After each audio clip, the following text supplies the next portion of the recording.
Thank you very much, Right Honourable Speaker. Welcome back. And we are happy to have you both back. Right Honourable Speaker, you indicated that you visited Malawi, and I would like to welcome you back.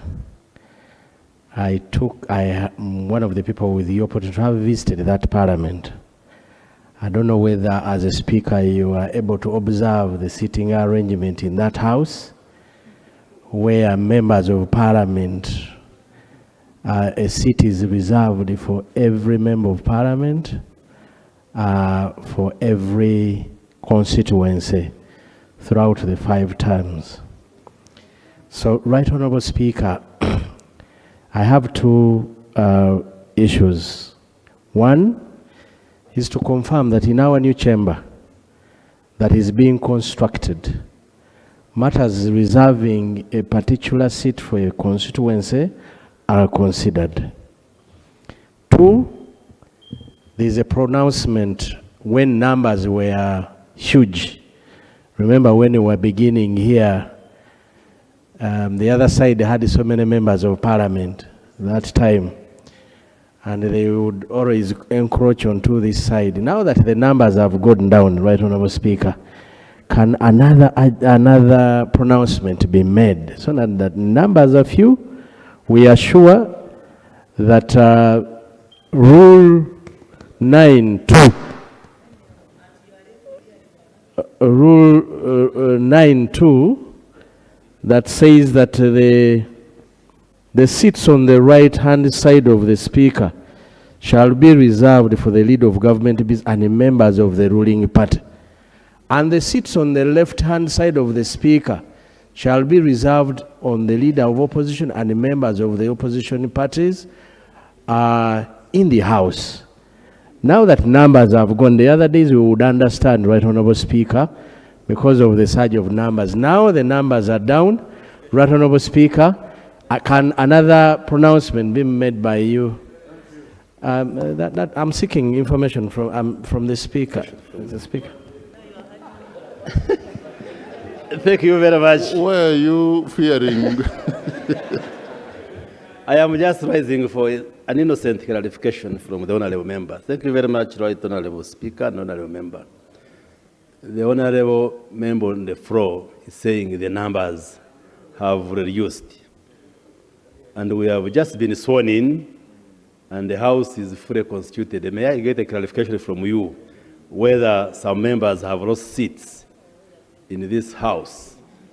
What do you mean by saying the numbers of members of Parliament have reduced when the Parliament is fully constituted and all the constituencies are represented in this House? Can you clarify?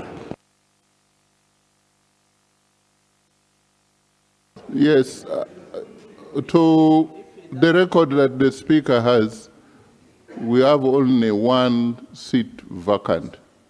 The number of members of Parliament has reduced by 1, from 529 to 528, due to the demise of Honourable General Moses Ali. So, you clarify. You started it.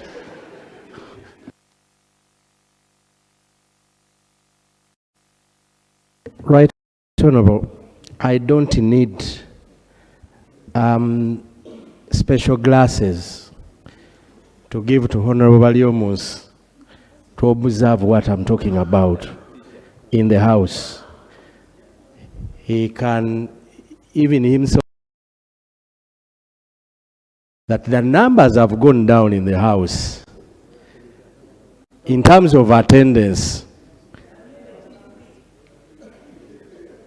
everybody is seeing what I'm talking about. Right Honourable Speaker, the rules are very clear, and unless there is anything that forces you to do something, we should observe the rules the way they are. I think I've clarified. I think the guidance, I'm told yesterday, the presiding officer yesterday handled that matter. So I think you were not in the House. And the issue is that that is the rule. But you started by saying when we get the new chambers, even when it was not part of my communication. You wanted to tell this House how Malawian Parliament is better than here. Now, when I went there, unfortunately, I didn't go to the Parliament. I went for Commonwealth Africa region meeting where we met in a hotel, and from the opposition I had Honorable who? Fortunate somebody. Yes, so we had a very, very good meeting in a hotel. But from my thinking, any parliament which is built from this year onwards must have everyone's seat reserved. The only problem would be, where do you reserve the seat? Which side would you know? Because it will be changed, you only plaque off. But we should be able to have, because now if you say on the right, Honorable Patrick, now you are on my left. But from the way I see things, you might be in the same. Yeah. Huh? So the left hand will remain permanent, but members never. So, but the clerk, we've discussed this with the clerk, and next week we are meeting the contractors finally to look at the progress of the chambers. They are all indications that things are working out well, that this 12th Parliament will be ushered in the new chambers. And some of the things we anticipate is to see that we have chambers which is enough, everyone has a comfortable seat. Whether a member is there or not there, nobody sits in that chair. But the rest is really details to designate, you know, if you were now on the left, now you come back on the right, they will have to remove that. Like they do for pigeonholes. That's really administrative. So, Honorable Member, the rules require that you sit on my right if you are from the ruling party. And if you're from the unruling party, you sit on the left. But I thought there was, when Honorable Patrick was talking, I thought he was going to complain that they don't have enough space. But when I looked around, I said, what's his problem really? But he's emphasizing on the rule. So only when you find that you don't have enough seats this way, let's give the guidance. You would be under rule, you would be allowed to cross over with the permission of the speaker, the presiding officer, then you can freely sit. So can we embarrass Honorable Patrick to know how many people he has on the left by you people coming this way if you are supposed to be this way? Let's see that right now. He's the one who started this game. We can show that today. Chair Legal, I was guiding that that is the rule. You only cross, yes, but for now, we can go by, you know, let's make him happy. And the independents sit this side. Yes, the independents sit this side. The UPDF directly here. I have seen some people who miss training and they are also occupying. So you missed the training. Yes. And the front row on both sides are for the ministers. If you are anticipating to be one, please still. Yes, can we quickly do that? Yes. Unless you are independent, you stay. So that we can make. Independents can sit there. Okay. I think that's what the others who are mistraining.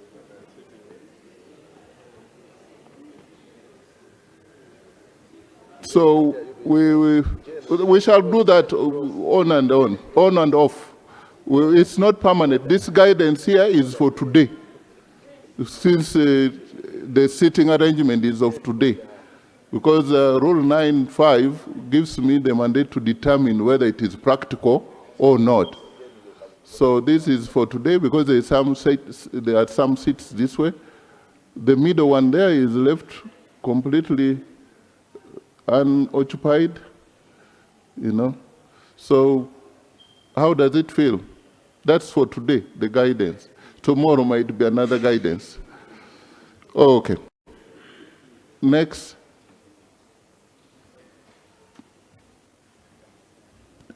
Thank you. Yes. Thank you, Right Honorable Speaker. I want to appreciate your guidance within your communication to accounting officers. But as I appreciate your guidance and advice to accounting officers, as a chairperson of an accountability committee, at times we have received interesting responses. An accounting officer writing back, stating that for us we are advised by the previous speaker, the Speaker of the 11th Parliament, to act this way or that way. I only pray that as part of your communication, you further guide that this is the 12th Parliament, you are the Speaker with clear and new guidance, so that accounting officers and witnesses out there will now respect all summons and invitations by parliamentary committees and adhere to accountability principles. I thank you, Right Honorable. I don't know why you want me to go that side. You really think there is anybody in Jerusalem who doesn't know the new speaker is Obot?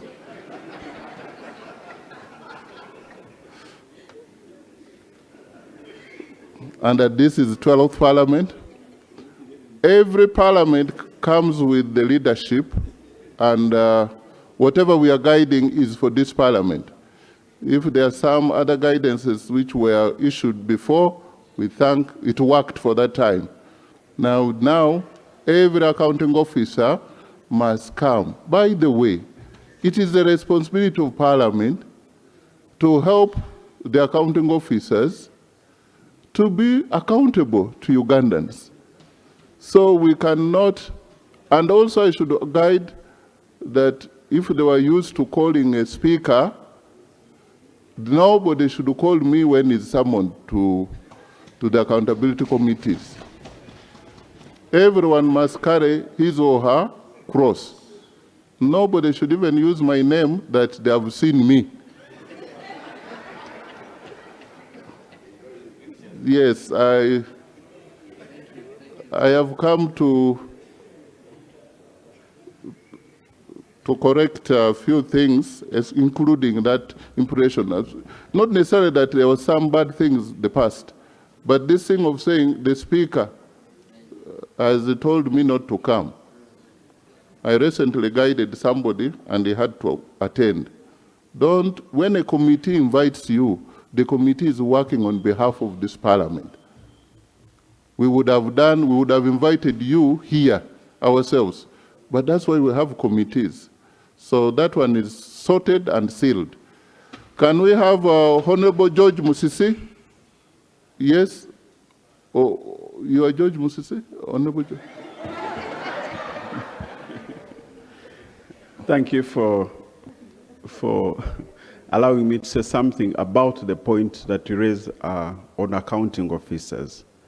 And this can be helpful for the House, that the chairpersons, thanks to the clerk, when you write to these accounting officers, since we are the ministers are here, it would be very helpful if we are also informed so that we whip these accounting officers, because at the end of the day, we are accountable to these ministerial policy statements, accountability in the House, so it's a good rule. Way of moving forward. I'm not amending your guidance, but I'm just giving this information so that the House can really, we need to work together to help these accounting officers to appear before you and be accountable to the people of Uganda. That is from an experienced legislator and the former vice chairperson of caucus, is the chairperson of National Prayer Breakfast, is offering, because honestly, if you've been a minister before, you just see your accounting officers being grilled. And then you wonder, hey, you can't start calling, you were called, you know? So it is just out of courtesy that you people, when you invite them, you copy the minister so that they know. So, yeah, we need to move. We need to move. Thank you very much, Right Honourable Speaker. Right Honourable Speaker, that is correct, as proposed by the Honourable Minister, Honourable Bahati. But I would also want to use this opportunity to ask the ministers, since they are our colleagues, to behave like the Speaker, so that you do not call us to say, this one, Patrick, I know him, this Mwad, I know him, my accounting officer is not available. So you act like the Speaker has said, to say, no calling me or no stopping me, in the interest of promoting accountability in the country. It is correct. We shall make sure that you're coopted in as ministers, but please don't use your influence to fail the activities of the committees. Thank you. Please, they cannot be like the Speaker. There is only one Speaker. Yes, I had picked, I have been given some guidance here.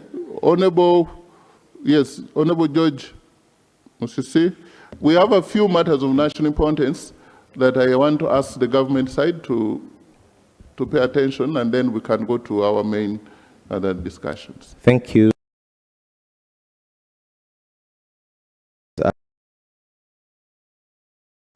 To ask the following questions. In Chirinya Parish, Chira Municipality, in Wakiso District, were identified and assessed as project-affected persons in connection with the Standard Gauge Railway project, and subsequently the Kampala-Jinja Expressway projects, and to be paid compensation for their different properties. Right Honourable Speaker, valuations and assessment exercises were undertaken between 2013 and 2017, and that the affected persons were subsequently restricted from utilizing their properties since 2015, 16 and 17 to date, not to develop the properties and not to carry out any further constructions. However, it's almost over 9 years now since the evaluations. Many of the affected persons have not received any compensations. In view of the prolonged delay and the hardships occasioned to the affected residents, I request the Minister for the following interventions, Right Honourable Speaker. 1, to immediately provide the affected stakeholders with a formal and comprehensive update on the progress of the compensation process, including a clear and publicly communicated schedule indicating when those payments would commence and when the outstanding project-affected persons will be fully compensated. Secondly, to direct that a fresh evaluation exercise is conducted, or evaluation to be undertaken where legally and technically appropriate. We can establish the prevailing value of the affected properties in light of the lapse in time since the evaluations were taken without compensation, 9 years now. Thirdly, to request, and it's particularly important because the Constitution protects persons from compulsory deprivation of property unless the acquisition is accompanied by prompt, fair, and adequate compensation. This has also been recognized by Ugandan jurisprudence, Right Honourable Speaker, that the constitutional requirement of prompt and fair adequate compensation is part of the constitutionally protected rights. Lastly, Right Honourable Speaker, the affected residents should not continue carrying the economic burden of government for a project which is now for almost a decade they are waiting and they are unable to develop or dispose of their property. I thank you, Right Honourable Speaker. Prime Minister. The Minister of Works is here if you want to delegate or...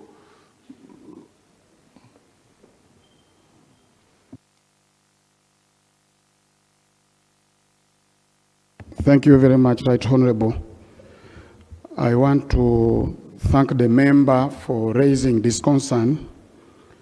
It is true there have been some delay on the compensation of the project affected persons with the SGR project. The delay is arising out of the petitions that have come from the project affected persons on the amounts that had been assessed. And what the ministry has done, we have already set a team that has held a meeting with the people who are affected, especially within the area of Lugazi up to Kampala.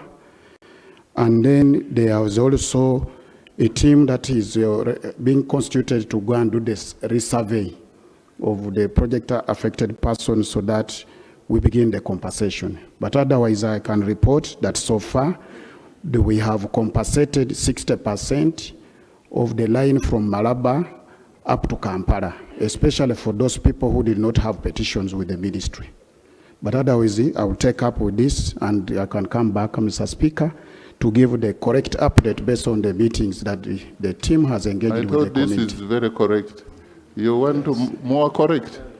Yeah, Mr. Speaker, meetings are still going on. Okay. We are still engaging. Honorable Musisi, you've heard the minister is on top of it.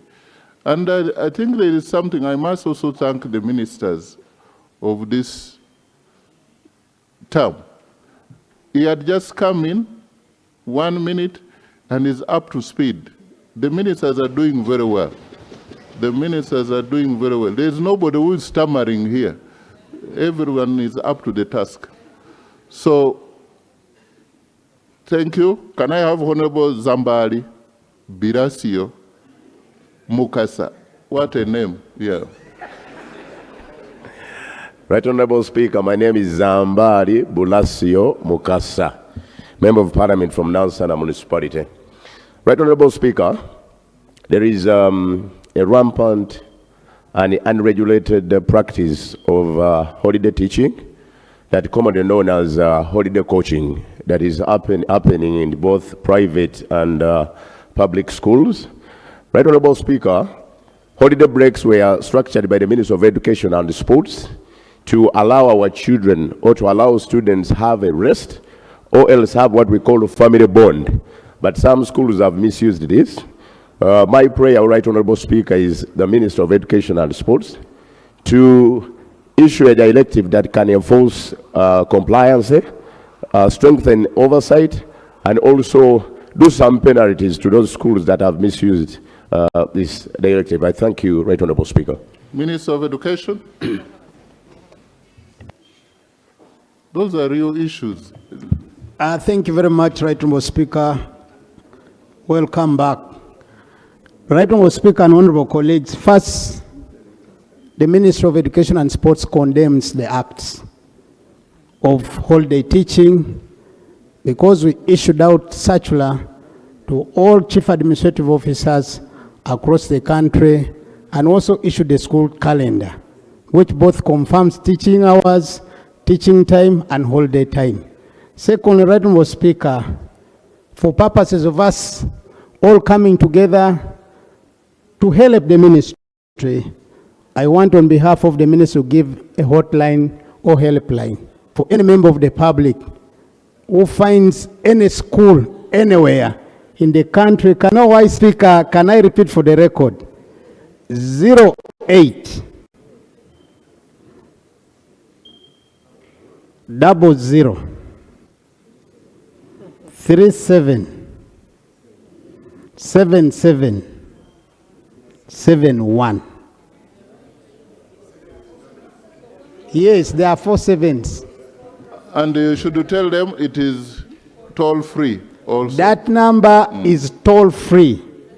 You can call that number to tell them where the practice is taking place, so that as a ministry we will route police to that respective area where the acts are taking place. And I also want to ask all school administrators across the country that it is time for the holidays of our children. Can they allow our children to be at home and born with their parents in line with the calendar which we issued as a Ministry of Education and Sports? I thank you. Thank you. Honorable Zawede, victorious. Thank you, Right Honorable Speaker. I stand on the matter of serious accidents that are happening between Chabaganga and Chiwembe Road along that route to the ferry. Right Honorable Speaker, as Minister of Works was making a diversion. Right Honorable Speaker, and I want to also welcome you back in the House and thank you for this opportunity you have availed to me. Right Honorable Speaker, this week the Minister of Lands, my good friend Honorable Judith Nabakova, issued a statement suspending section 70 and 71 of the Registration of Titles Act on issuance of the special certificate of title. To the best of my knowledge, I know that she's not clothed with those powers to suspend the operations of the law. So I would seek your indulgence and indulgence of government to know under what circumstance can a minister suspend the operation of the law. Because whereas she stated the reasons, but there are also good reasons as to why people apply for special certificates of title. I may want to maybe learn from the leader of government business under what circumstances the minister can suspend the law the way she did. I thank you. Does the circumstances matter? But I think if it's the question of law, is the minister clothed with such powers? Then you will tell us the circumstances. You had Honorable Paul Mwiru. Yes, I did. You are the acting Attorney General. I'm reliably informed. So, advise the House. Right Honorable, I'm not acting. I'm the Deputy Attorney General, duly appointed. Right Honorable Speaker. You want to argue with the Speaker? I wouldn't dare.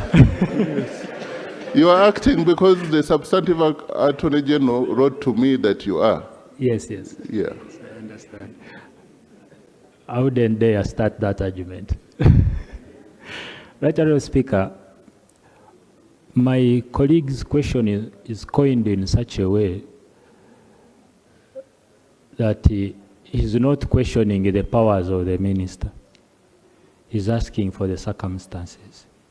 Now, in all honesty, I have not seen the statement. I need to understand whether what my colleague is saying is true before I can answer. I seek that we be given time to see what the